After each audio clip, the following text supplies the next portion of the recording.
Hello students, welcome to the mechanics institute. आज हम discuss करने वाले हैं transverse electric mode for rectangular waveguide.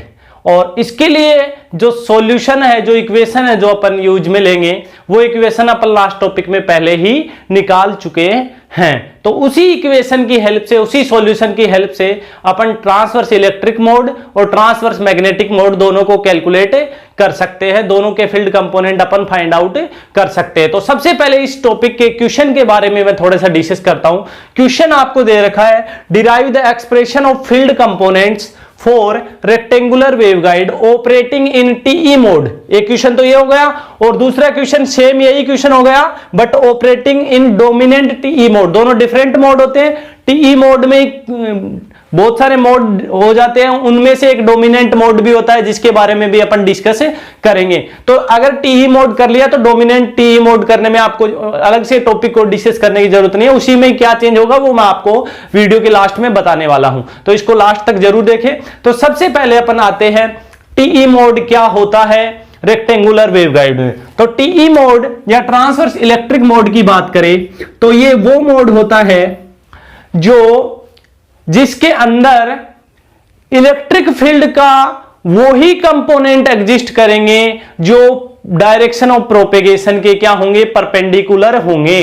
कहने का मतलब हो गया ये एच वेव की तरह काम करता है। इस मोड में जो वेव ट्रांसमिट होती है वो कौन सी होती है, एच वेव। एच वेव का मतलब वे वेव या वो मोड जिसके अंदर इलेक्ट्रिक फील्ड का वो कंपोनेंट जीरो होता है जो डायरेक्शन ऑफ प्रोपेगेशन की डायरेक्शन में होता है। मान लीजिए जेड आपके पास प्रोपेगेशन की डायरेक्शन है, तो इसके अंदर जेड के परपेंडिकुलर जितने भी है वो इलेक्ट्रिक फील्ड एग्जिस्ट करेंगे, मतलब ई एक्स और ई वाई आपके पास एग्जिस्ट करेंगी, बट ई जेड यहां पे क्या होगा, जीरो। सिमिलर वे में एच के सारे टर्म यहां पे अवेलेबल होंगे, एग्जिस्ट करेंगे। ठीक है, तो कहने का मतलब ट्रांसवर्स इलेक्ट्रिक मोड का मतलब यह है कि प्रोपेगेशन की डायरेक्शन में इलेक्ट्रिक फील्ड का कंपोनेंट क्या हो जाता है, जीरो हो जाता है।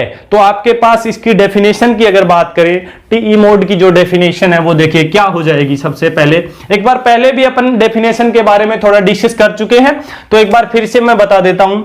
The TE mode for rectangular waveguide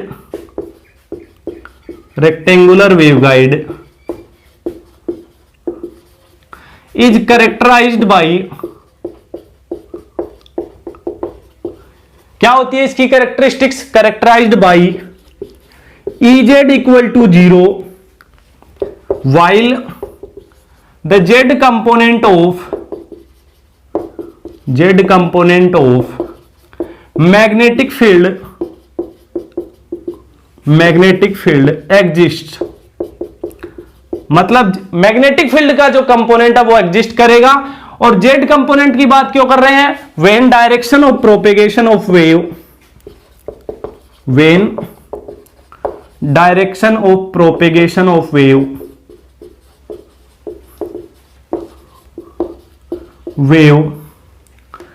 in waveguide या थ्रू वेवगाइड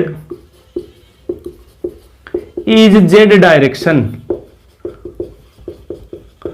तो अगर डायरेक्शन ऑफ प्रोपेगेशन आपके पास जेड डायरेक्शन हो तो आपके पास ट्रांसवर्स इलेक्ट्रिक मोड में ईजेड की वैल्यू जीरो होगी बट एच जेड जीरो नहीं होगा। तो जो वेव इक्वेशन का जो सॉल्यूशन है तो आपके पास देन हेल्महोल्ट्ज इक्वेशन क्या हो जाएगा आपके पास, हेल्महोल्ट्ज इक्वेशन। डेल स्क्वायर आप किसके टर्म में लिखेंगे, ई अगर जीरो है तो एच के टर्म में लिखेंगे, del square H Z equal to gamma square H Z. और इसका सॉल्यूशन क्या होता है, द सॉल्यूशन ऑफ दिस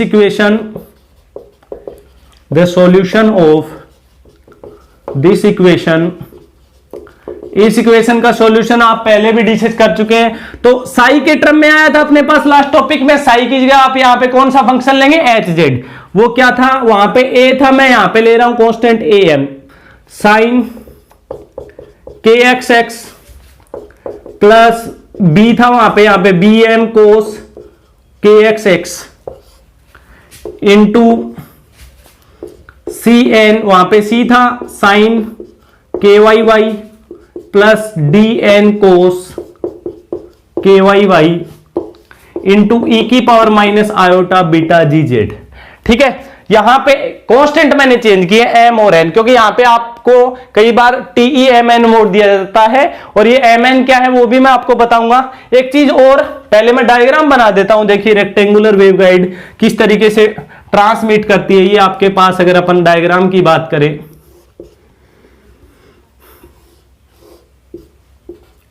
ये जैसे आपके पास ये इसकी लेंथ a है, ये b है, ये 0 यहां से यहां तक a डिस्टेंस, यहां तक b डिस्टेंस, ये x डायरेक्शन, ये y डायरेक्शन, ये z डायरेक्शन, पीछे तक ऐसे ये वेवगाइड है आपकी।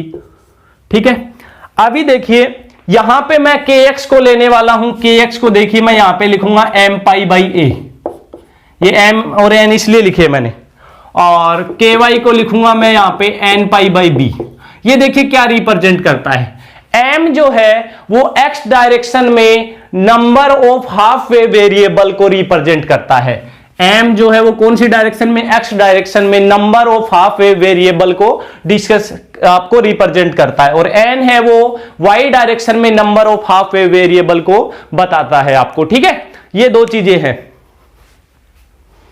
अभी देखिए इसमें किस तरीके से, या अगर ये m और n जो चीजें हैं वो कैसे रियल में किस तरीके से एक्सप्लेन की जाएंगी वो मैं आपको बताता हूं।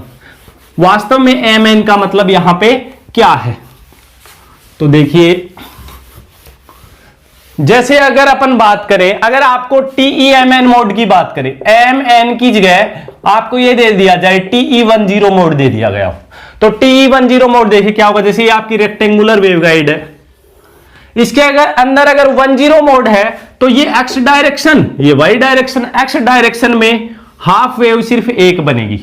ये आपके पास x डायरेक्शन के अलोंग हाफ वेव वेरिएबल, अगर m की वैल्यू 1 है और n की वैल्यू 0 है तो सिर्फ x डायरेक्शन में एक हाफ वेव बनेगी। अगर यही मोड आपके पास इस तरीके से हो जाए, जैसे मैं इसी में बताऊं, ये तो हो गया TE10 मोड। अगर TE20 मोड की बात करें तो हाफ वेव देखिए यहां पे दो बनेगी, दो हाफ वेव बनेंगी आपके पास इस तरीके से। ये हो गया TE20 मोड। अगर 30 की बात करें तो 30 के लिए हाफ वेव इस तरीके से बनेंगी।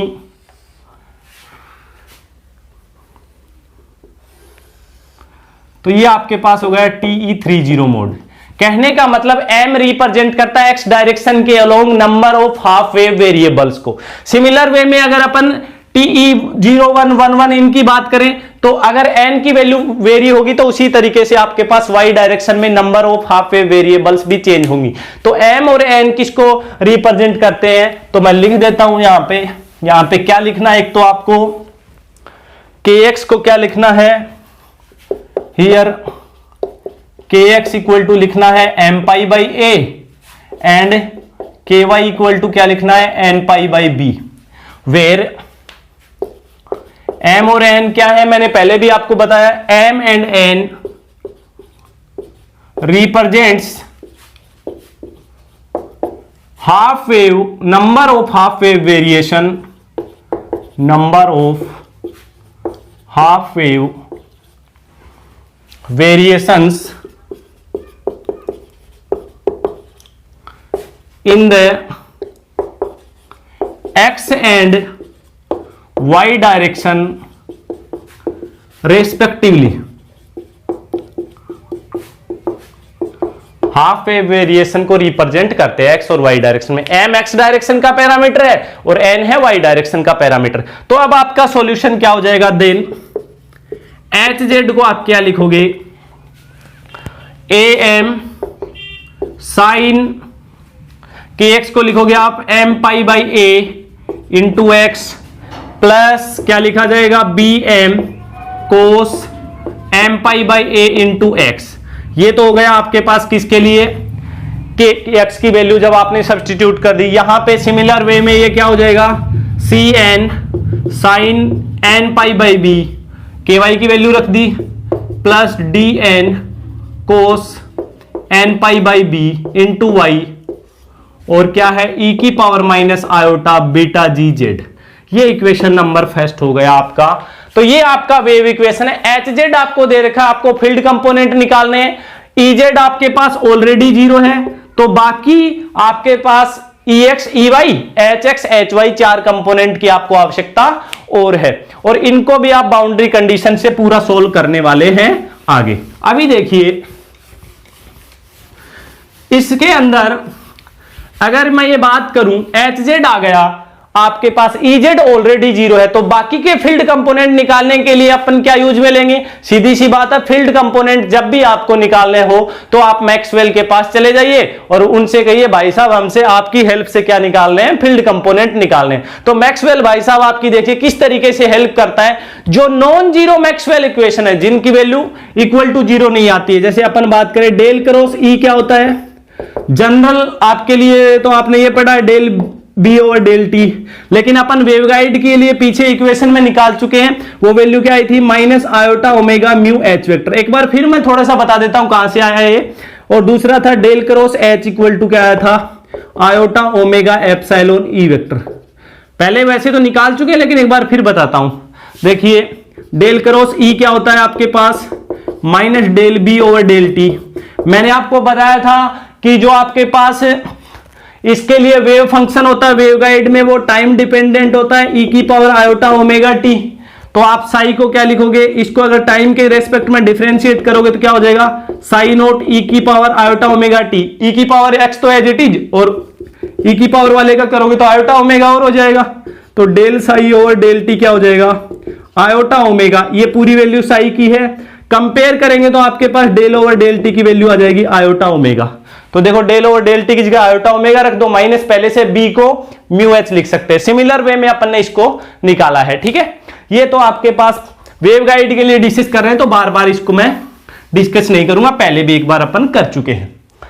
इन दोनों की हेल्प से अपन फील्ड कंपोनेंट निकालने वाले हैं यहां पे। तो देखिए हेल्प किस तरीके से लेते हैं। सबसे पहले डेल क्रॉस ई को सोल्व कर लीजिए।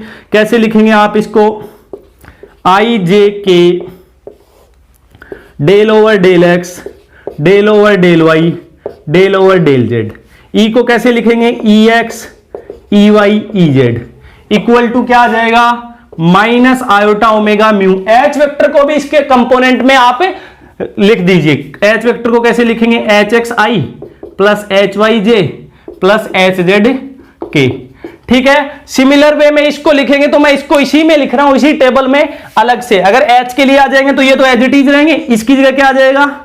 H x. इसकी जगह क्या आ जाएगा? अपोन में नहीं है ये, ठीक है ना। इसकी जगह जब अपन नीचे वाले को लिखेंगे तब क्या आ जाएगा? H Y. और इस वाले की जगह क्या आ जाएगा? ई जेड की जगह एच जेड। यहां पे क्या आ जाएगा? इक्वल टू इसकी बजाय आयोटा ओमेगा एप्सिलॉन। ई को कन्वर्ट कर दो, ई एक्स आई कैप ई वाई जे कैप ई जेड के कैप। तो दोनों को मैंने एक ही टेबल में लिख दिया यहां पे, ठीक है। अभी देखिए आप आई के कोफिशिएंट, जे के कोफिशिएंट, के कोफिशिएंट कंपेयर कर लीजिए। मतलब एक्स कंपोनेंट निकाल लो इसका, वाई और जेड। तो देखिए मैं कंपोनेंट निकाल रहा हूं। सबसे पहले एक्स कंपोनेंट की बात करूं तो इसका एक्स कंपोनेंट क्या होगा? पहले का देखो del E Z over del Y minus del E Y over del Z. इसका एक्स कंपोनेंट इधर देखिए, एक्स कंपोनेंट क्या होगा? Minus iota omega mu H X. Similar way में वाई कंपोनेंट निकालेंगे तो वाई कंपोनेंट क्या होगा? Del E X over del Z. Check कर सकते हैं आप, वाई कंपोनेंट निकालेंगे तो ये इससे मल्टीप्लाई होगा, माइनस ये वाला इससे, तो minus del E Z over del X equal to minus iota omega mu H Y. Y component होगा। सिमिलर वे में जेड को निकाल दीजिए। जेड कंपोनेंट क्या हो जाएगा आपके पास? Del E Y over del X minus del E X over del Y equal to minus iota omega mu H Z. ये इक्वेशन नंबर 2 हो गया। कौन से कंपोनेंट आ गए ये आपके पास? इस वाले इक्वेशन के लिए आ गए। सिमिलर वे में आप नीचे वाले के लिए निकालोगे तो ई की जगह एच लिख दो, यहां से माइनस हटा दो, म्यू की जगह epsilon, E X E Y E Z. भाई जो जो इसमें चेंज है वो उसमें कर दीजिए, क्या दिक्कत आ रही है? तो अपन सिमिलर वे में उनको निकाल देंगे। तो देखिए मैं इनको यहां पे लिख रहा हूं। तो आपके पास जो इक्वेशन है वो क्या आ जाएंगे?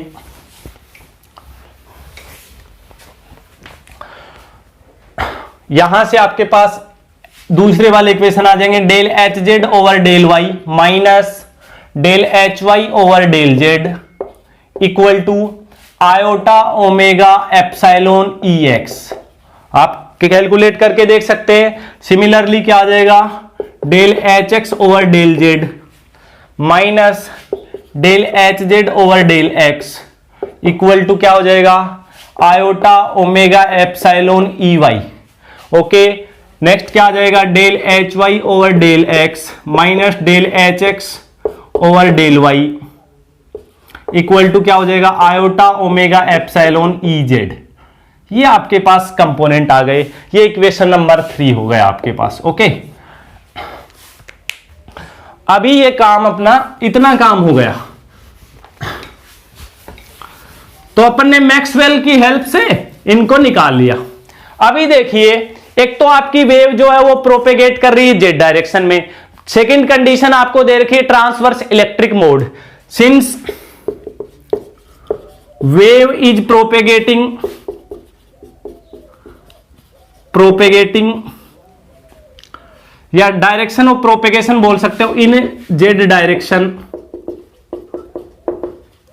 ठीक है, मतलब क्या हुआ, साई को आप क्या लिख सकते हो, साई नोट ई की पावर माइनस आयोटा बीटा जी जेड। जिस डायरेक्शन में प्रोपेगेट हो रही है उसका वेव इक्वेशन इस तरीके से लिखा जा सकता है। यहां से देखिए क्या आ जाएगा, del psi over del Z equal to, इसका जेड के रेस्पेक्ट में आप डिफरेंशिएशन करोगे तो क्या आ जाएगा, psi naught as it is E की पावर, एक बार तो ये एज इट इज और ई की पावर वाले का करोगे तो क्या आ जाएगा, माइनस आयोटा बीटा जी। तो इसको आप क्या लिख सकते हो, del psi over del Z equal to minus iota beta G को मैंने पहले लिख दिया। ये वाला पूरा टर्म क्या है, साई है आपके पास। कंपेयर करेंगे तो डेल ओवर डेल जेड क्या आ जाएगा, माइनस आयोटा बीटा जी। एक तो ये value and for TE mode, TE mode के लिए क्या होता है, ई जेड इक्वल टू 0। ये दोनों वैल्यू इसमें और इस इक्वेशन में रख दीजिए आप। आपके पास डेल ओवर डेल जेड की वैल्यू और ई जेड की वैल्यू। तो ये देखिए क्या हो जाएगा, ई जेड इक्वल टू 0 रखोगे, ये हट गया। यहां पे डेल ओवर डेल जेड की वैल्यू माइनस आयोटा बीटा जी, पहले से एक माइनस है तो ये क्या क्या कन्वर्ट हो जाएगा, iota beta g E Y बचेगा यहां पे इक्वल टू, इधर क्या बचेगा, ये as it is minus iota omega mu H X. पहला आ गया। दूसरा देखो, डेल ओवर डेल जेड की जगह माइनस आयोटा बीटा जी रखना है तो ये क्या हो जाएगा, माइनस आयोटा बीटा जी ई एक्स माइनस ई जेड 0 है तो ई जेड 0 है तो ये पूरा टर्म 0 हो गया इक्वल टू क्या होगा, minus iota omega mu H Y. Similar way में देखो, यहां पे ना तो डेल ओवर डेल जेड है ना ही ई जेड है, दोनों एज इट इज, ये भी आगे वाला भी एज इट इज। तो क्या हो जाएगा, del E Y over del X minus del E X over del Y equal to minus iota omega mu H Z. Equation number ये हो गया आपके पास 4। सिमिलर वे में ये सारी वैल्यू वहां पे सब्स्टिट्यूट कर देंगे। यहां पे सब्स्टिट्यूट करेंगे तो देखिए क्या आ जाएगा आपके पास, इक्वेशन नंबर 3 में भी ये वैल्यू रख दीजिए। आपके पास डेल ओवर डेल जेड की value minus iota beta g और ई जेड की वैल्यू 0 रखी है अभी। तो एच जेड ऊपर वाला टर्म तो ये क्या हो जाएगा, del H Z over del Y minus del H Y over del Z. Okay, equal to del Z की वैल्यू रखो भाई, तो माइनस माइनस तो प्लस हो गया, ये हो गया आयोटा बीटा जी iota omega epsilon E x. पहली वैल्यू आ गई। दूसरे में देखो, डेल ओवर डेल जेड की जगह वैल्यू रखो, वैल्यू क्या थी, माइनस आयोटा बीटा जी और H X as it is minus del H Z over del X equal to आपके पास आगे जो वैल्यू है वो एज इट इज है, iota omega epsilon E Y. यहां पे देखिए ना इसमें डेल ओवर डेल जेड है ना ई जेड है, सिर्फ यहां पे ई जेड है, ये 0 हो जाएगा। बाकी ये value as it is del H Y over del X minus del H X over del Y equal to आपके पास क्या आ जाएगा, 0, क्योंकि यहां पे ई जेड आपके पास है, ई जेड की जगह 0 पुट करना है। इक्वेशन नंबर 5 ये आपके पास होगा। अभी आपको क्या करना है, देखिए यहां से किसी भी एक की वैल्यू निकालो, इन तीनों इक्वेशन को यूज में लेके कोई एक वैल्यू निकालो। जैसे यहां से आपने ई वाई निकाल लिया और वो ई वाई की वैल्यू यहां जहां पे ई वाई है उसमें सब्स्टिट्यूट कर दो। सिमिलर वे में ये काम करते जाएंगे, आपके पास फील्ड कंपोनेंट आते जाएंगे। एक चीज ध्यान रखना, फील्ड कंपोनेंट यहां से जो निकलेंगे वो आपको एच जेड के टर्म में निकालने हैं, क्योंकि आपके पास सॉल्यूशन सिर्फ एच जेड का है, उसी को के टर्म में ही आप डिफरेंशिएट कुछ भी करके आप फाइंड आउट कर पाएंगे लास्ट आंसर। तो आपको क्या निकालना है, HZ के टर्म में सॉल्यूशन यहां से फाइंड करना है। तो देखिए मैं करता हूं प्रोसेस अपन किस तरीके से होगा।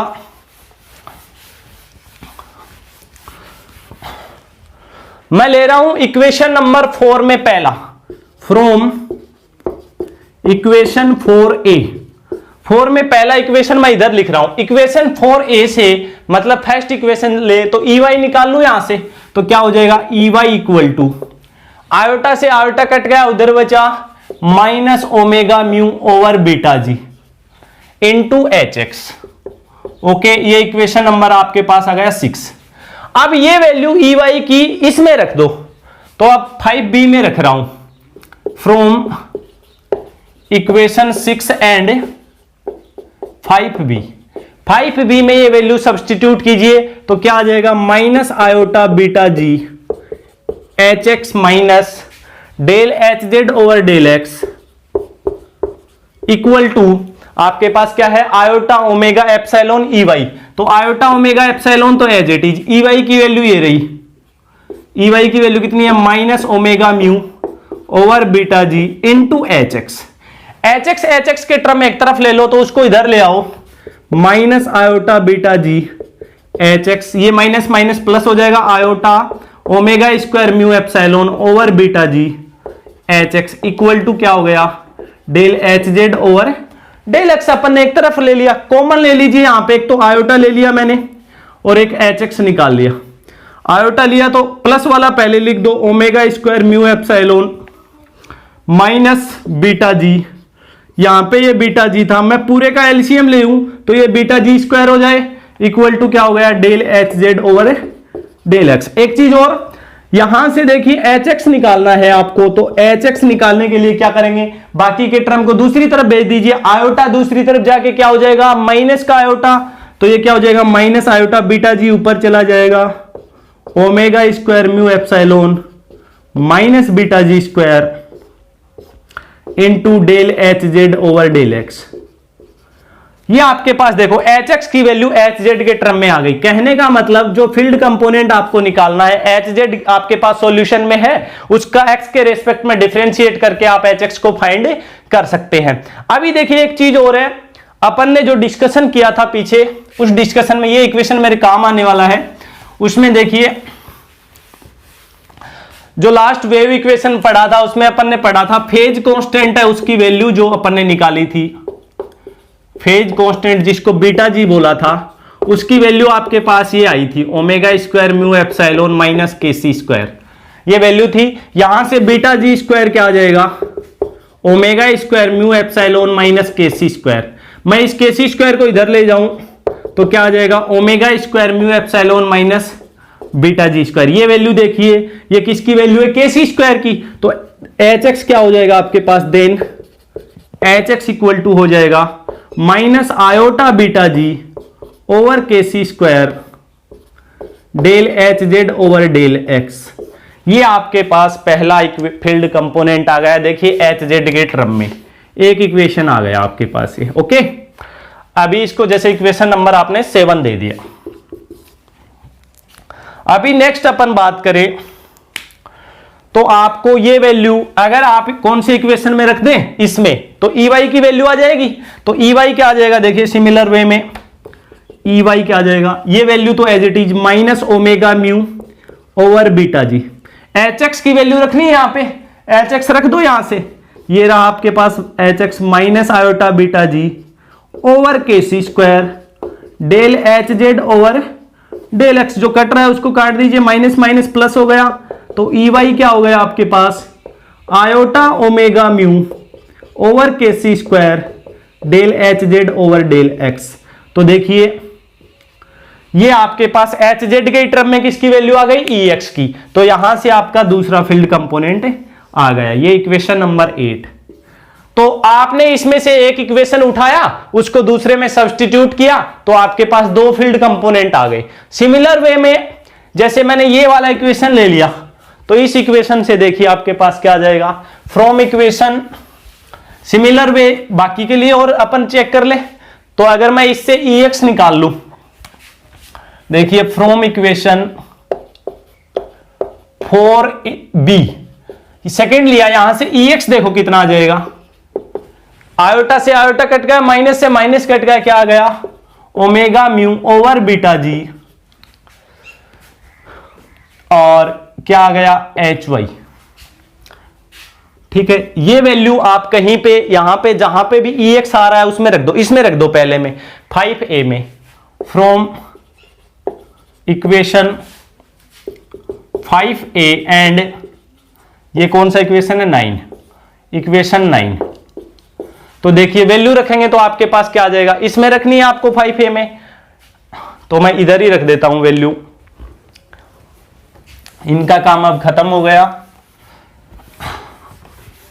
इसमें आपको वैल्यू रखनी है, तो आपके पास देखिए ये तो एज इट इज दोनों, EX की जगह रखनी है तो EX की जगह यहां पे वैल्यू सब्स्टिट्यूट कर दो, तो वैल्यू रखेंगे तो क्या आ जाएगा, ओमेगा म्यू ओवर बीटा जी इंटू HY वाले टर्म एक तरफ ले लीजिए, तो HY वाला देखो एक ये रहा एक वो रहा, तो क्या आ जाएगा, del HZ over del Y equal to iota omega square mu epsilon over beta g minus iota beta ji into HY।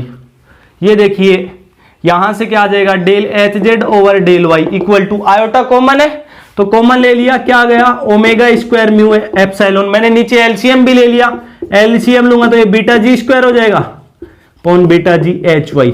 आपको पता है इसकी वैल्यू देखो ये रही, अभी अभी निकालिए KC स्क्वायर, तो क्या आ गया, del HZ over del Y equal to iota into KC square over beta g HY। तो HY क्या आ जाएगा आपके पास, इधर लिख देता हूं मैं, HY की वैल्यू आ गई यहां से आपके पास,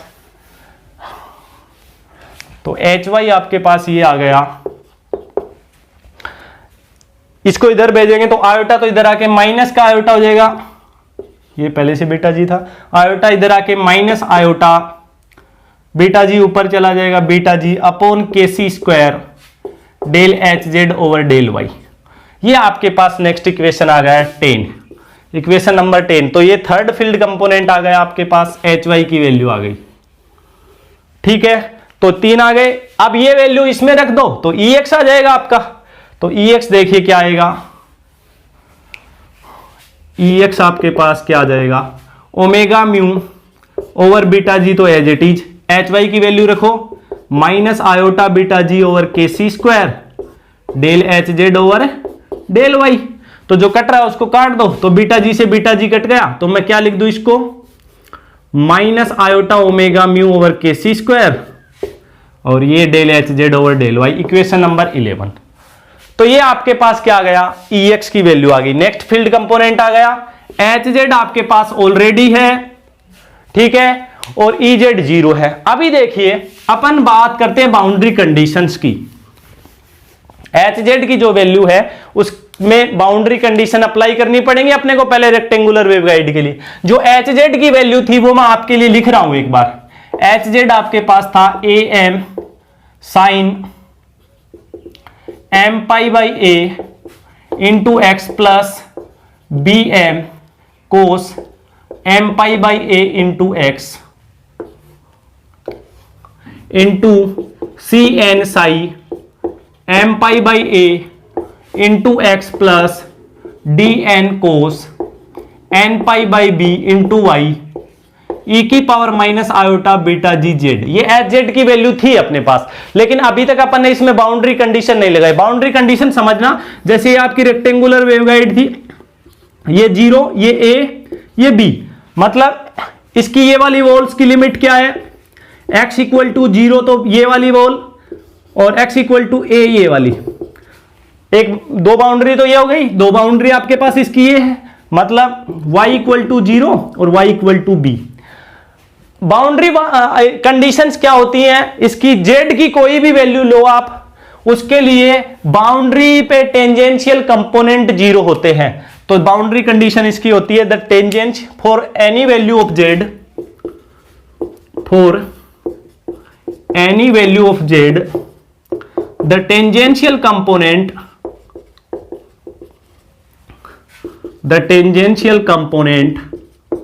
of electric field be zero at the boundary walls of waveguide. Waveguide की बाउंड्री वॉल्स पे आपके पास इलेक्ट्रिक फील्ड का टेंजेंशियल कंपोनेंट, तो एक्स की तरफ बाउंड्री कौन सी है, 0 से a, तो उस पे कौन सा कंपोनेंट 0 हो जाएगा, इलेक्ट्रिक फील्ड का टेंजेंशियल ई वाई।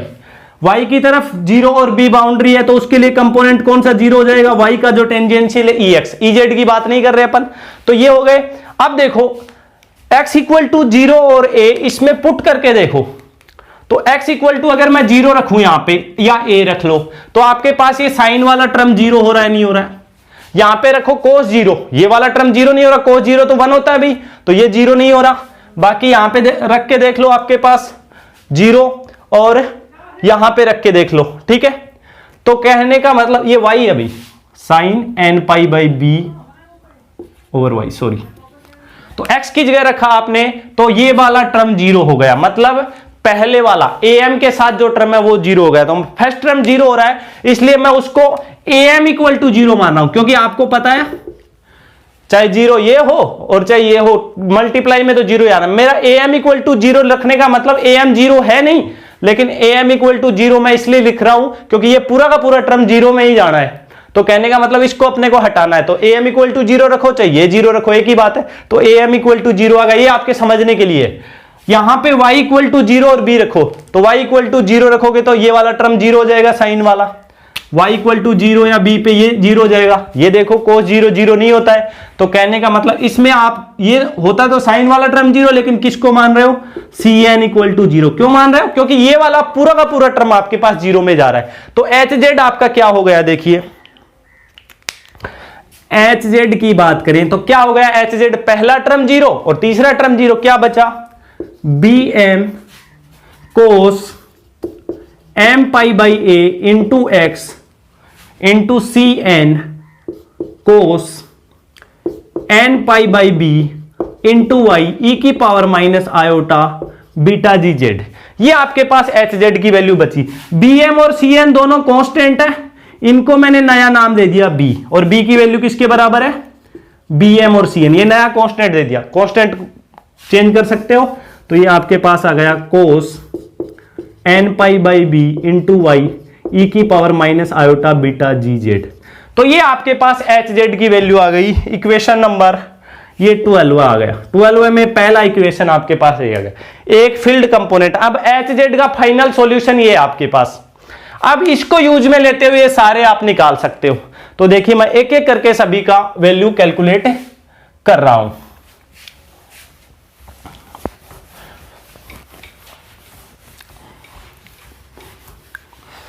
सबसे पहले अपन बात करें इस इक्वेशन की, 7 पे आ जाओ। hx की वैल्यू क्या है, देखो hx आपके पास है minus iota beta G over के सी square into del H Z over del X, मतलब इसका x के रेस्पेक्ट में डिफरेंशिएट करना है। करिए भाई, तो b कोस वाले का होगा x इसी में, तो क्या हो जाएगा, इसका माइनस का साइन तो प्लस, ये क्या हो गया sine m pi by a into x, ये वाला term as it is cos n pi by B Y,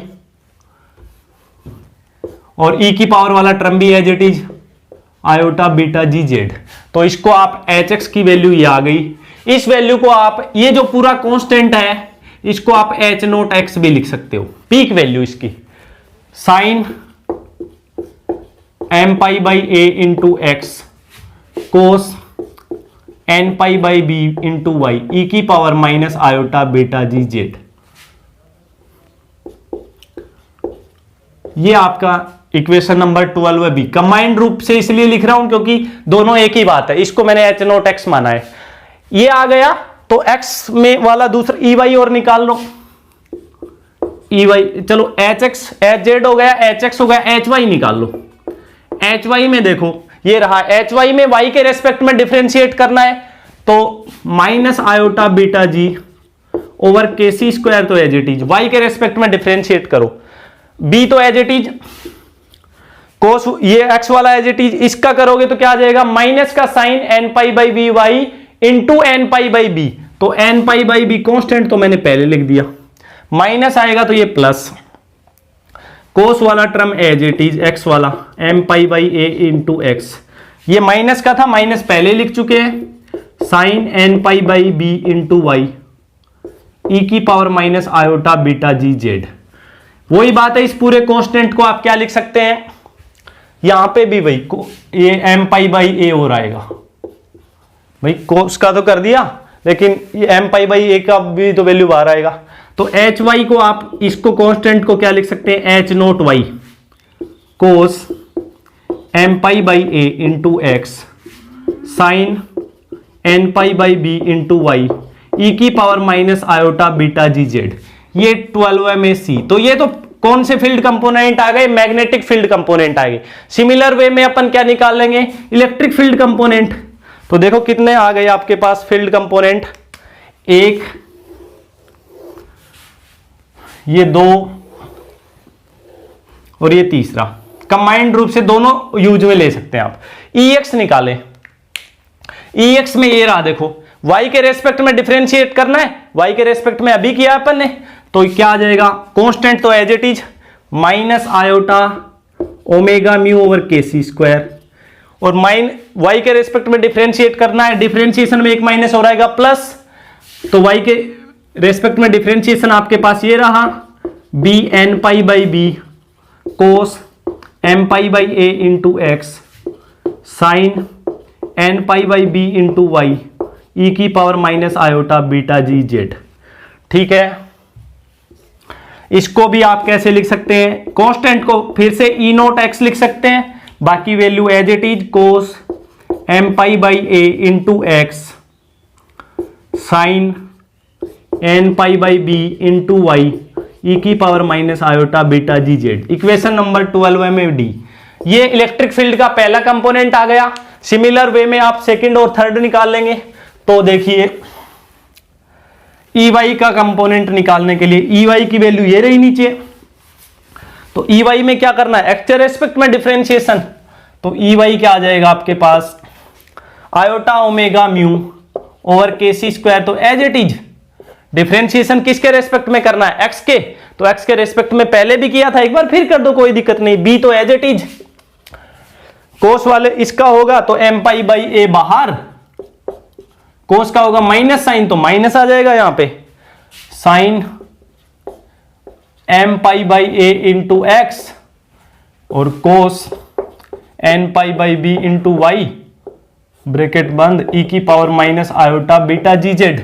equation number, और इसको भी आप क्या लिख सकते हो, e y equal to e naught y, पूरे कांस्टेंट को ये लिख दिया, sine m pi by a into x cos n pi by we into Y ई की पावर माइनस आयोटा बीटा जी जेड। इक्वेशन नंबर 12 में ई। ये नेक्स्ट कंपोनेंट आ गया ई का, तो ई का एक तो एक्स वाई, और आपको पता है टी मोड के लिए ई जेड ऑलरेडी 0, 12 में एफ। तो ये आपके पास फील्ड कंपोनेंट आ गए ट्रांसवर्स इलेक्ट्रिक मोड के लिए, रेक्टेंगुलर वेवगाइड के लिए। ट्रांसवर्स इलेक्ट्रिक मोड में आपके फील्ड कंपोनेंट आ गए, सारे के सारे सोल्व कर दिया आपने। अभी अपन बात करते हैं, तो आप क्या लिखेंगे, equation 12A to 12F are the required field components for rectangular waveguide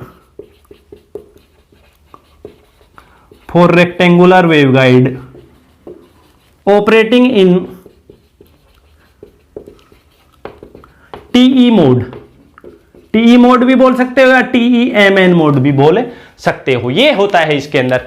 अभी अपन बात करें डोमिनेंट TE मोड का, एक और क्वेश्चन था, तो उसमें क्या करेंगे, dominant TE mode rectangular waveguide के लिए होता है TE10, मतलब m equal to 1 n equal to 0। तो देखो यहां पे अब ये वाला इक्वेशन यूज में मत लेना, हर इक्वेशन में जो ऊपर वाला इक्वेशन है फर्स्ट इक्वेशन वो यूज में लेना। जैसे 12A में यहां पे m की जगह 1 n की जगह 0 रख दो, सोल्व कर दो। यहां पे भी m की जगह 1, n की जगह 0, सभी में m equal to 1, n equal to 0 रख दो तो डोमिनेंट टीई मोड आ जाएगा। अब क्वेश्चन ये है कि TE10 मोड कोई रेक्टेंगुलर वेवगाइड के लिए डोमिनेंट टीई मोड क्यों कहा जाता है, ये अपन नेक्स्ट क्लास में डिस्कस करने वाले हैं। रीजन क्या है, इसी को डोमिनेंट टीई मोड क्यों कहा जाता है। लेकिन आपको अगर फील्ड कंपोनेंट पूछे तो आपके लिए डोमिनेंट टीई मोड ये होता है, m इक्वल टू 1 रख दीजिए, n इक्वल टू 0, सारे फील्ड कंपोनेंट सोल्व करके फिर इसे लिख दीजिए, आपके पास डोमिनेंट मोड के लिए फील्ड कंपोनेंट्स आ जाएंगे। Okay, thank you.